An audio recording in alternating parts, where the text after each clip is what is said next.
Merhabalar, Dibs and Friends kanalımıza hoş geldiniz. Bugünkü konuğumuz Piero Turk ve bu seferki bölümümüzü İngilizce olarak devam edeceğiz. Hello, ciao. Hello. Today we're going to talk about jeans and we are going to talk with Piero Turk. He's a true denim master, a true friend from Denim Dream Team, as we call it, and the founder and owner of Envelope Design. And he is a jeans and denim designer. I can honestly say that everyone loves Piero and everyone knows Piero. And we would like you to know Piero as we do. I want to ask you, for how long have you been working in jeans? I've been working in jeans too long. Anyway, if I can say exactly, I started being interested in jeans when I was almost a child, like 11, 12 years old, because my mother had a jeans shop, one of the first jeans shops in Italy. So I started playing with that. But then really working after university, it was 42 years ago. And I started working in a group of companies. At that time was called Genius Group. Some of the brands still existing now, not so strong anymore. And so then I started my trip there. Of course, at the beginning, the companies, I was lucky because companies were small. Even if you have a title like sales manager or export manager, then you had to do everything. So to drive the van, to go to the laundries and that. So for me was a chance to see everything. Even if the title was export manager, but it was not. And then I started my trip in the denim industry, in the denim business. And I know you from day one of my denim journey too. We work side by side and our offices were side by side in Italy. But I think I know you from day one. You were there and you were always... Yes, because I remember you were staying for a while in Kayseri. Yeah. And used to come often to Kayseri. So from day one of your working experience. I can easily say wherever denim has a foothold, Piero has been there. So, that's why I also think that everyone's road in this industry has crossed with yours somehow, somewhere. Mostly, yes. Yes. And knowing your love for the jeans, I want to ask you, what makes a pair of jeans unforgettable? It's something, for me, easy to say. Like every clothes you wear or not, it keeps the record of your life. Nothing like a pair of jeans, because it's fading together with you. Is aging together with you, is taking the shape of your body. That's why I really love it. Because it's like having a partner, a friend, if you have a pair of jeans that you really love. And a partner that is getting older with you. I lost hair and the jeans lose the color. So it's the same thing, same way of aging and getting older. So that's why I love it.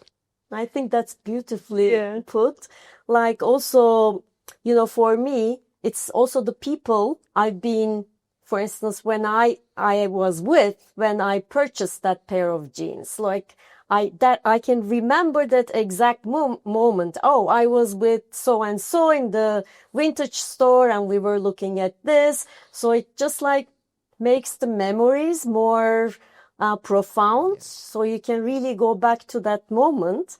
And when you were explaining how you felt, I was like, okay, maybe buying a pair of vintage jeans, you also inherit the memories of the other person. So for that's sure. Beautiful. And that's that pair of jeans that was used by one or more person has an history to tell you. Some spots, some damages, and on some vintage pants, you can exactly guess what was the job that guy was doing because of the color that took or the oil. Was somebody working on engine or mechanics. That's what I love. And then you can keep a pair of jeans forever because you can mend it, you can patch it, you can, and you don't do with other things. I have to say that recently, in the last years, I like to keep the clothes, not buying so many new clothes, keeping them, and maybe using for a while, then keeping at home for 1 year, and then using again. And for me, it's easy. I don't have to follow so many trends. I always wear a T-shirt and that's it. So easy life. But denim is something unique. And denim was able to create the history. I don't know if creating the history, but walking together with the history of humans in the last 200 years. And it's also a symbol of how much workers, because it's a workwear cloth, it's a workwear pant, had to fight to bring us where we are now, knowing the freedom, knowing the democracy that unfortunately recently is not so easy. And that is a kind of symbol. And you see that in the movies or in the old photographs. That's the history of our modern society, connected with denim. Is not connected with a white shirt. Yeah. What is a white shirt? It's a white shirt, nice, clean, but denim is there. And I want to ask you about your personal journey with a specific, let's say, jeans you have. Like, think about your most worn pair, where they have been, what they've seen. Like, do you have any specific memories? I have some of those jeans. I don't wear them anymore because I care too much. I don't want to break them but I remember with some of them, I don't know, was shrink to fit. So going to the seaside, keeping the jeans on to have them shrinking. I'm wearing jeans everywhere since I was a child. I remember having the knees green because playing in the fields, in the grass. And now I have a couple of pair of jeans that I really love because I remember where I bought them, what I did with them. And they are also really connected with my life. Do you have such a pair? I have this pair I first wear to the first day of my consultancy meetings, like when I left my corporate job. And for a while, I kept wearing the same jeans to the meetings. And I think it brought luck to me. Like, it was like, oh, okay, I'm going to wear my lucky pants because I really want to wear this. Lucky pants. Lucky pants. So having had the opportunity to work with you, Piero, I know how you are like so much into details, like for the perfection of the work that you do. And I wanted to ask you, what jean detail kind of like gets you, makes your heart skip, like you get excited over? When I see the coin pocket done and placed properly, is the first thing I look at. For me, for example, I really love the tobacco stitching, like that perfect color of tobacco. Yes. And also what for me is important, because I put everything in the pockets. I'm not like a girl with a bag, I can put things. So I need deep pockets. And so is the first thing I test. If I have to buy a pair of jeans, I put the hand in the pocket. And I see if they are deep enough to keep the phone, the cigarettes, of course, the lighter, and the house keys, the car keys, and everything. So if they are not deep enough, I don't buy it.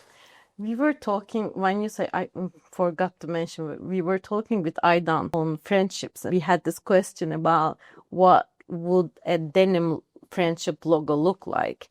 And both Aydan and Ebru has some poetical answers. And I said, oh, for me, like if I think about a symbol there, it would be the coin pocket, because it's always there. Like it feels like it gives me kind of a safety, knowing that that's there. Like it's the jeans that need. Yes. Like, I think I never put any coin in the coin pocket, but yeah, it's there. And also, because I keep everything in the pocket, I don't wear so often jeans. But the shape of the pocket, when you sit down here or driving a car, you don't lose anything from the pockets. If you have a classic pant, everything is falling down. And I hate when I lose my lighter. Because then I don't know how to light the cigarettes. Knowing your consultancy work, you're taking all that knowledge from your even like early childhood about the denim and the jeans into the modern world so that we can really keep up with the, I would say, the right aesthetics, and in terms of like bringing products to the consumer, that still value to the pair of jeans or any kind of denim clothing we design. So I want to ask you, what is the one denim rule that you love breaking in that sense when you design for the future of the jeans industry? I don't know what I would like to break. Okay, I would like to break rules that are not related to denim, like sentences like, but we never did before, or we never sold before, or stupid things that you hear in every company. But what, instead of breaking a rule, I want to keep a rule. You cannot make good product if you don't put your soul in that product. If you don't put a bit of poetry, it's like writing a poem, creating a fabric or a pair of jeans. And that has to be the attitude. Unfortunately, it's not so much. The attitude is more focused on numbers and margins and all that. But that is a rule I want to keep. You have to bring your soul in what you do. And because I work in jeans. For me, a nice pair of jeans. This morning we were looking at a good pair of jeans with good construction. And for me, it's like a poem.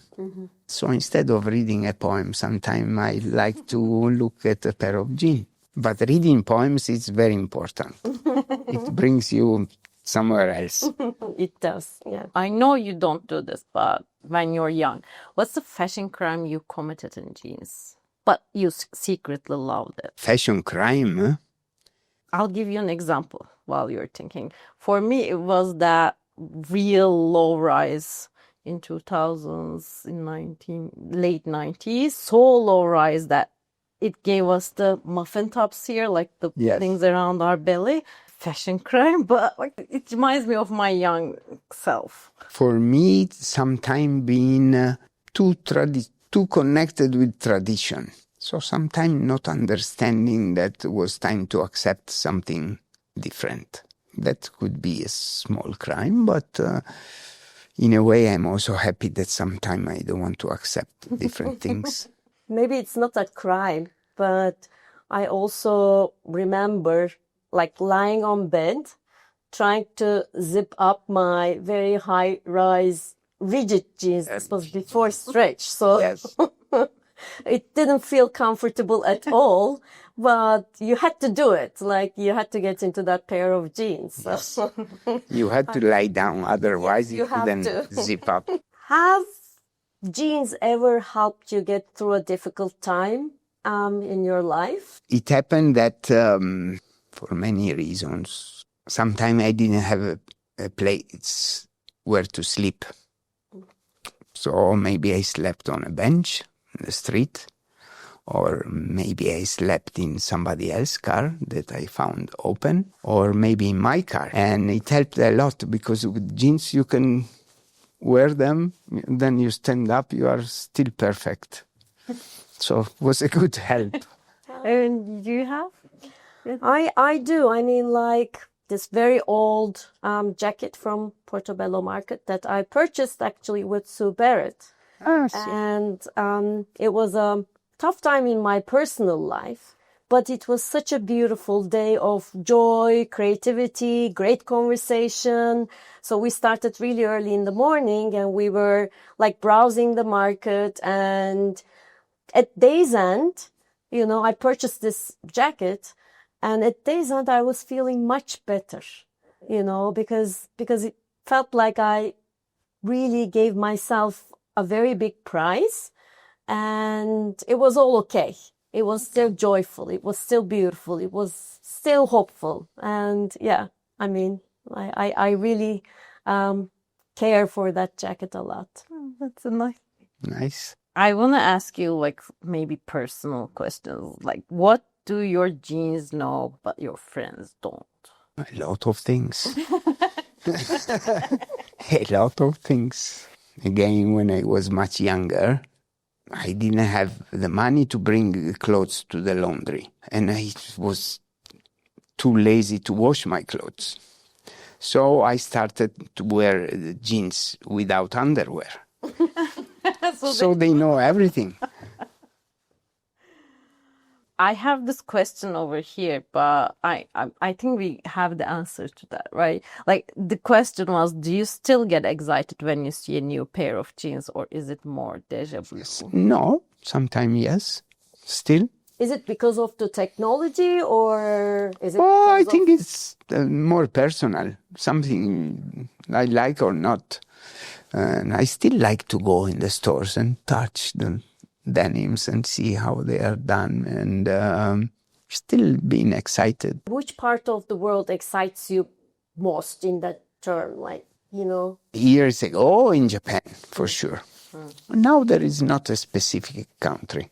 I mean, everything is quite same everywhere. And so it's less exciting than years ago. Because years ago you could find a lot of innovation. Somebody had great ideas. I went through all the history. I went through the stonewash. When it started stonewash and all that, and you could find only in some countries or only some brands. Now it's much less. It's not that you have one place that you think, okay, that is the place. Even LA, it was so nice for all the vintage stores. Now maybe they are boring for me. Maybe they are not. Like some of the styles had their time, like their era, where they define fashion for a moment of time. And now it's more global and... Yes. So are we saying that the product is somewhat more commercialized, or why is it that now it's less interesting compared to before? Because in reality, consumers are less interested in innovation and in having their own identity. If you see, they all have the same haircut, the same almost everything. So they don't care so much about what they are buying, or they care for other reasons. So in that way, it's more commercial. Trying to express your identity through what you wear, you need to have an identity, a personal identity.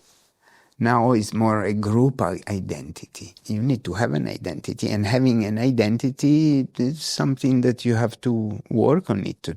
Maybe be a little patient about it as well. And collect. And, yeah. Yes.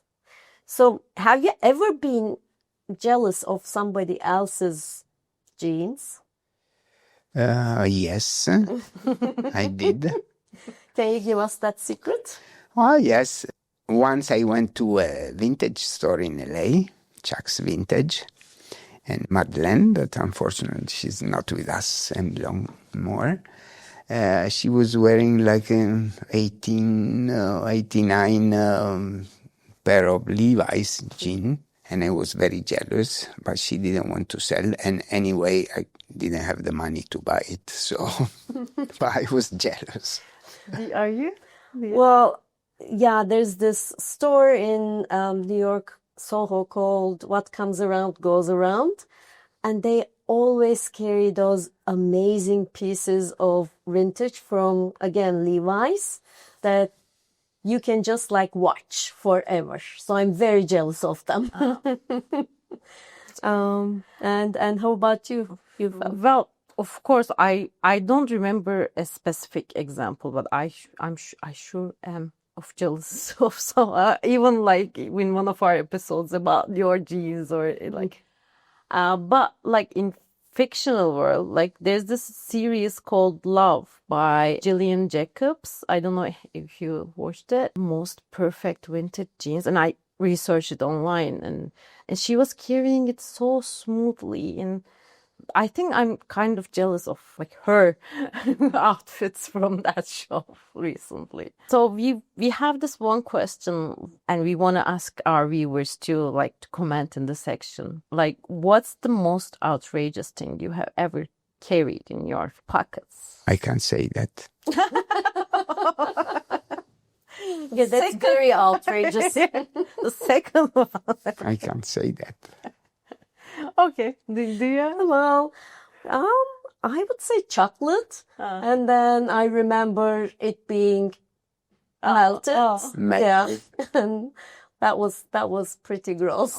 And how about you, Gülfem? It's lately pacifiers. So. Not for yourself. No, not for myself. So we're about to finish, but we have this rapid fire section which we love. This or that. Skinny or baggy? Baggy. High waist or low rise? High waist. Cuff or roll hem? Cuff. Zipper or buttonfly? Zipper because it's easier. And the true and false. Everyone secretly has a favorite pair. It's true. A good butt is made by good genes. No, you need to have a good butt. That's it. Your genes know more about you than some of your friends. For sure. The best jeans are never washed. The best jeans are never washed. It's true. It's been a pleasure having you. Thank you. Pleasure On for our me. session, Piero. And I'm sure that, our roads will cross again.